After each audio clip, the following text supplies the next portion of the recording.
Hi guys, in this video I will show you how to reset forgotten MetaMask account password. So in order to do this, you first have to launch your MetaMask mobile application. Now once you are on this type of page, you need to tap on the Get Started button.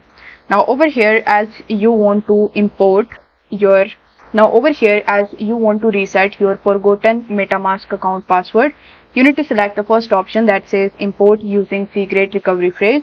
Now over here you need to make sure that you have your secret recovery phrase available. If you don't have it, then you will not be able to recover your MetaMask account and you will not be able to reset your forgotten password as well. So if you have the secret recovery phrase, then you need to just enter the secret recovery phrase in this section.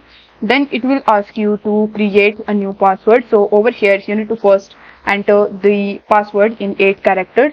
Then you need to confirm your password. After that, if you want to unlock your account with your fingerprints, then you just have to turn the toggle button on right next to this option.